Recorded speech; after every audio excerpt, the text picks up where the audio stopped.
two kingdoms vanished in 1815. Not conquered, not absorbed, not forgotten over centuries. Destroyed in a single night. The kingdoms of Tambora and Peket, on a small island in what is now Indonesia, were erased so completely that even their language disappeared. Tambora, a mountain most of the world had never heard of. It starved Europe. It killed hundreds of thousands across Asia. It changed what Americans ate, where they lived, how they moved. It invented a machine you use today. It created a monster that never stopped haunting cinema.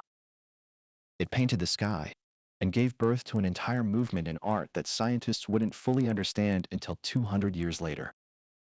All of it started in one night. One eruption, one trigger. The explosion on April 10, 1815 was the loudest sound in recorded human history. People in Jakarta, over 1,000 miles away, thought they were being invaded. Soldiers were dispatched to the coast. There was no invasion, just sound. The eruption column reached 43 kilometers into the stratosphere. For context, commercial aircraft fly at around 10 kilometers. Tambora threw debris 4 times higher than that. An estimated 160 cubic kilometers of material were ejected. The mountain itself lost so much mass that it dropped from roughly 4,300 meters to about 2,850 meters in a single night. Tambora didn't just erupt, it partially collapsed into itself. The two kingdoms at its base, Tambora and Peket, were buried in pyroclastic flow. The heat, the ash, the gas, gone before dawn. The immediate death toll from the eruption itself, around 10,000 to 12,000 people. That number sounds large. It isn't, not compared to what came next. Because the real weapon wasn't the fire. It was the dust.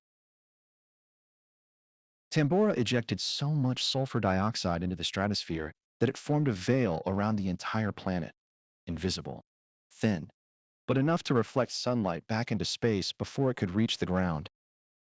The world got colder and darker, and it stayed that way. Think about the last time the sky was gray for a few days, that low, heavy feeling. The way everything looks a little lifeless. The way your mood shifts without you noticing. Now imagine that for an entire year. No blue sky, no warm summer. Just gray. Month after month after month. In New England, it snowed in June. Frost killed crops in July and August. Farmers watched fields that should have been green sit dead under a colorless sky. The same gray hung over all of them. Europe, China, India. Harvests failed on every continent. People starved in languages Tambora had never heard of. And nobody, not a single person on Earth, understood why. There was no science for this, no framework, no way to know that a volcano they'd never heard of had poisoned the atmosphere of the entire planet. No internet, no global news, no way to know if your neighbor 3 villages over was experiencing the same thing, let alone someone on the other side of the world. You were just alone in it. Every community thinking their suffering was theirs alone, nobody knowing it was everywhere. So they looked for other explanations. Some said God was punishing humanity. Some said the sun was dying. Some said it was the end of days. And honestly, looking up at that sky every morning, watching your fields rot, watching your children go hungry, it wasn't an unreasonable conclusion. In Vermont, they stopped calling it 1816. They called it 1800 and froze to death. An entire year, drained of color, drained of warmth, drained of hope. And the volcano that caused it had already gone quiet. The horses were dying. Across Europe and North America, the failed harvests of 1816 didn't just starve people. They starved animals. Oats and hay, the fuel that kept horses alive, became scarce and expensive. Farmers couldn't afford to feed them.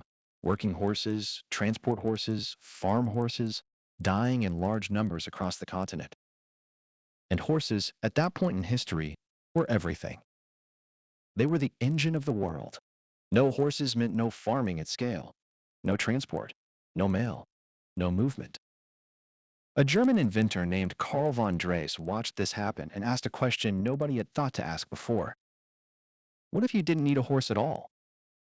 In 1817, 1 year after the year without a summer, he built a machine made of wood. Two wheels, a seat, no pedals. You sat on it and pushed yourself forward with your feet along the ground. He called it the Laufmaschine, the running machine. On June 12, 1817, he rode it through the streets of Mannheim. It looked ridiculous. A grown man sitting on a wooden plank, shuffling his feet along the ground like a child who hadn't figured out how to walk yet. The people watching didn't look impressed. They looked confused. Some laughed. Why would you need that when you could just walk? But here's the thing. It looked slower than walking. It wasn't. Momentum, balance. Each push carried further than a step ever could. 13 kilometers in under an hour. Faster than a horse-drawn stagecoach on a good road. The people laughing at him had no idea they were watching the future. Nobody bought it. Nobody took it seriously. The idea sat there for decades, awkward, mocked, ahead of its time. But the concept didn't die. Pedals came later, then gears, then steel frames, then the machine that today moves more people around the world than almost anything else ever invented. The bicycle exists because a volcano killed the horses.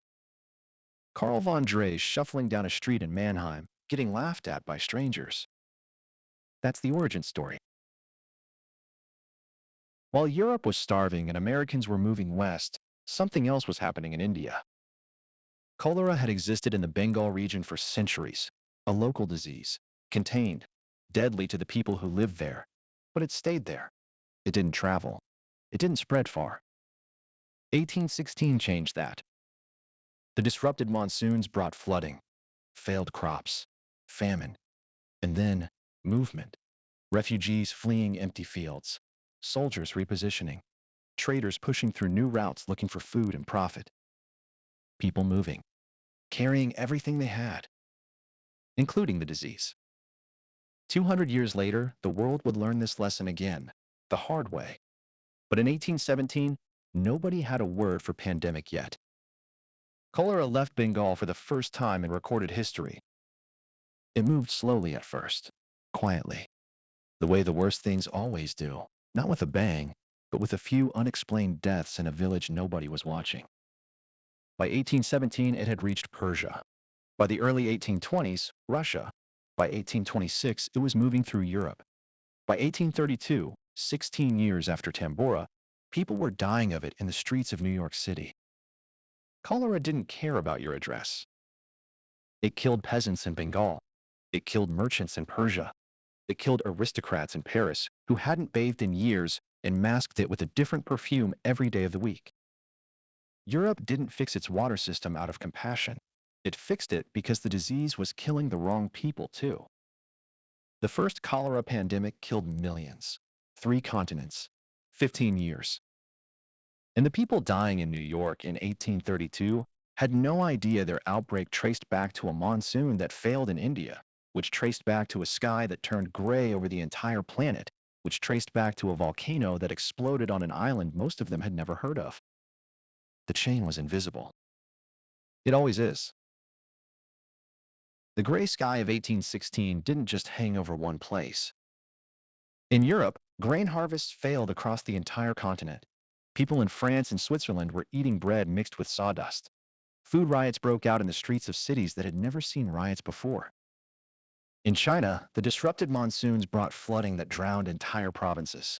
Hundreds of thousands died, not from the flood itself, but from the famine that came after, when the fields were gone and the next harvest was months away. In India, the same failed monsoons that would unleash cholera also left millions without food. A subcontinent already stretched thin, now broken. One volcano. Every continent. The same gray sky, the same empty fields, the same quiet desperation, in a dozen different languages. But in America, something different happened. The farmers of New England didn't just starve quietly. They left. When your fields fail 1 year, you wait.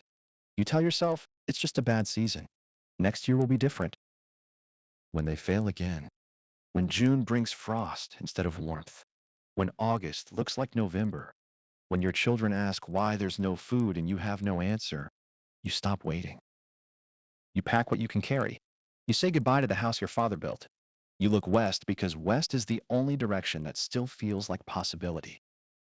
Thousands of families did exactly that. Ohio, Indiana, Illinois. Land that was cheaper, flatter, and, crucially, untouched by the strange cold that had killed everything they'd planted. They didn't know they were following a volcano. They thought they were following hope. The westward expansion of the United States, the movement that shaped the country's borders, its culture, its identity, was accelerated by a mountain in Indonesia. The covered wagon, the frontier myth, manifest destiny. All of it got a push from Tambora. In the summer of 1816, a group of writers and poets gathered at a villa on the shores of Lake Geneva. It was supposed to be a vacation. It wasn't much of one. The sky outside was gray. The temperature was wrong for July. Rain came in sideways for days at a time. They couldn't go outside. They couldn't do much of anything except sit by the fire, read, and talk. Lord Byron, already the most famous poet in Europe, looked out at the dead summer sky and started writing. Not about love, not about glory, about darkness. The sun was extinguished. The stars wandered darkling in the eternal space. The rivers, lakes, and ocean all stood still, and the clouds perished. He called the poem Darkness. He wrote it as fiction. He was describing what he saw outside his window. Across the room, an 18-year-old named Mary Godwin was listening, taking it all in, the gray sky, the dead summer, Byron's vision of a world without light, the conversations about science and electricity, and what it might mean to create life artificially. She started writing too. The story she wrote that summer about a scientist who creates a monster and cannot control what he's made would be published 2 years later under her married name. Mary Shelley, Frankenstein, the novel that invented science fiction, the monster that never stopped haunting cinema. The question, should we play God with nature, that we're still asking today. Born in a villa, in a dead summer, under a sky poisoned by a volcano nobody in that room had ever heard of. But it didn't stop there. Outside that villa, a painter was looking at the same sky. J.M.W. Turner, already one of the most respected painters in England, had spent years trying to capture light on canvas. The way it moved, the way it felt, the way a sunset could look almost violent in its beauty. After 1816, his sunsets changed. The oranges got deeper, the reds more savage. The sky in his paintings took on a quality that art critics would spend decades trying to describe. Something between beautiful and apocalyptic. Something that didn't look quite real. In 2014, scientists finally figured out why. They compared the colors in Turner's paintings against atmospheric records of volcanic aerosol levels after major eruptions. The match was almost exact. Turner wasn't painting from imagination. He was painting what Tambora had done to the sky. The paintings hanging in museums today, the ones with those impossible sunsets, the ones that make people stop and stare and feel something they can't name. Those colors came from sulfur dioxide, from ash, from a mountain that destroyed 2 kingdoms and poisoned the atmosphere of the entire planet. Tambora didn't just break the world. It made some of the most beautiful things in it. Tambora was not the largest volcanic eruption in human history. Not even close. Beneath Yellowstone National Park in the United States sits a supervolcano, a magma chamber so large that if it erupted at full scale, it would make Tambora look like a firecracker. The ash cloud alone would cover most of North America. The aerosol veil would be thicker, the volcanic winter longer. Scientists don't think it will erupt soon. Probably. But it has before. 3 times in the last 2 million years. And the Earth doesn't ask for permission. Here's the question worth sitting with. In 1816, humanity had no warning. No satellites. No atmospheric models. No global communication. No way to know what was coming or why the sky had turned gray. They just woke up one day and the world was different. and they had no choice but to survive it or not. We have all of those things now. But we also have 8 billion people to feed, supply chains that break under pressure, cities built on the assumption that next summer will look like last summer. Tambora killed tens of thousands directly. The year that followed killed hundreds of thousands more. And it was just a mountain, not even the biggest one. It gave us the bicycle. It gave us Frankenstein. It gave us Turner's Impossible Skies. It pushed a nation westward and unleashed a pandemic that reshaped the modern world. One eruption, one trigger. If the next one comes bigger, longer, darker, will we invent our way through it the way Carl von Drais did? Will we create something beautiful from the darkness the way Mary Shelley did? Or will we just stand outside, looking up at a gray sky that never warms, waiting for a summer that doesn't come? Nobody knows. And that's the thing about volcanoes. They don't care what you know.